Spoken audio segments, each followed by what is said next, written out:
this is Daniel Chornomaz. I'm going to show you how to make pizza dough.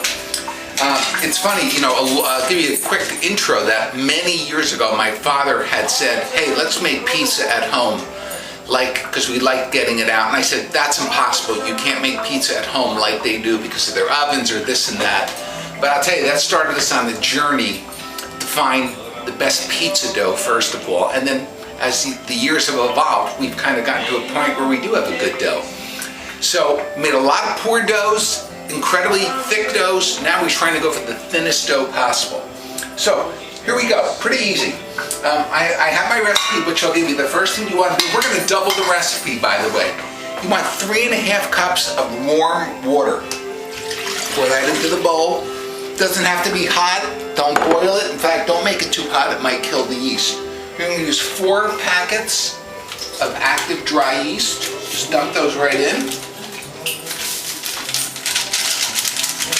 You don't stir or anything at this point. You're also going to need 4 teaspoons of sugar. That's to make the yeast have something to live off of and grow. There's your 4 of that. You're also going to need some salt, which probably gives it some flavor. I'm not exactly sure what the salt does. Well, a little bit too much salt there. Put a little less in. You're also going to need 4 tablespoons of oil. So far that was 3.5 cups of water, 4 teaspoons of sugar, 2 teaspoons of salt, 4 tablespoons of oil, and 4 yeast. So there's 1, 2, 3, 4. So now you've got everything. Might just stay there for a second. Forgot a spoon. And what you want to do is just mix this together to make sure that all the yeast is dissolved and you kind of have a nice mixture. Again, you're not beating it. You don't have to overanalyze this step. It's pretty easy. You're trying to meld everything together. The tricky part now comes on the flour, and I'm going to do a little variation for you. You should probably start with about 8 cups of flour. You might use a little more, you might use a little less.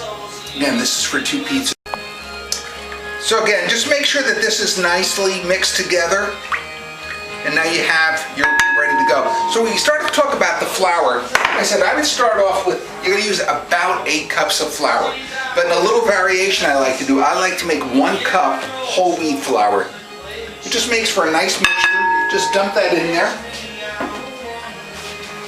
And now we're going to start putting in the regular flour.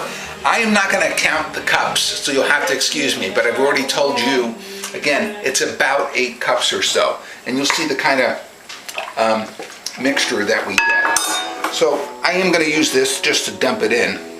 So I'm going to put in probably about 4 cups right now, flour. What you don't want to do, and even I have a tendency to do it, is to put in too much flour. So all I'm doing now is using the wooden spoon to mix it together, and you're going to see that pretty soon you're not going to be able to use the spoon because things are going to get so tough you're going to have to eventually knead it by hand. So we'll put in 3 more cups. Again, if you do this, I'd follow the recipe that I've given you, starting with the 8 cups of flour, 1 of which, or 2 even, can be whole wheat.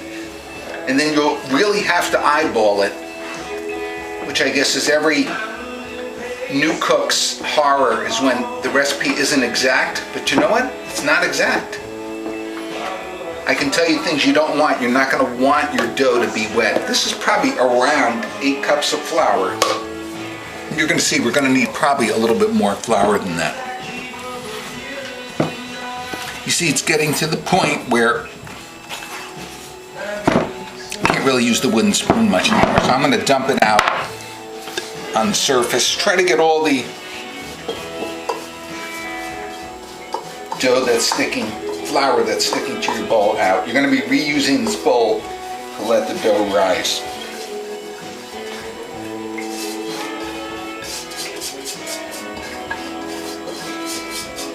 Okay.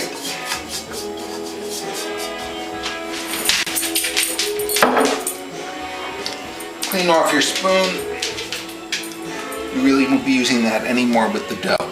So here comes what people think is the hardest part, right? Is kneading the dough. It's not hard. The one tip I'll give you is use the palms of your hand, this part of your hands, rather than your fingers. And you'll notice, you may not be able to see it on camera, but I'm doing a lot of this. See how that impression is there? And all you're trying to do, kneading the dough, is just making sure it's all mixed together. Right? You're not going to have any of these little bits left over. And I can tell you, we probably don't need, I can already feel, we probably don't need much more flour at this point. I don't think if you do excessive kneading, it's going to make the dough much better. If you don't do enough kneading, you might just not have a dough that's all put together. And by the way, what I'm going to do is, when I'm done, I am going to use a little flour, it's getting a little sticky, is I'm going to put this dough, cut it in half, put it in 2 different bowls. Each dough ball makes 2 pizzas, so I'm going to separate it in a few minutes, and I'm actually going to cover it and put it in the refrigerator overnight and then take it out tomorrow, because we're going to have this pizza tomorrow. I'm almost done kneading it, and I'm just adding a little bit of flour just so it doesn't stick. You can start to see the difference in the consistency of the dough at this point, probably.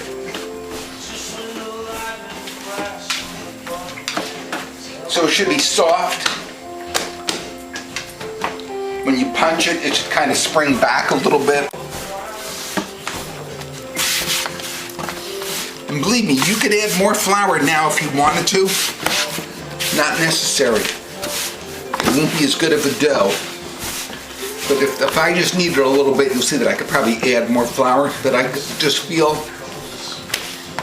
that it's in good shape at this point.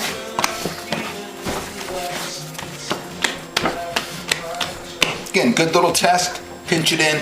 It should bounce back a little bit.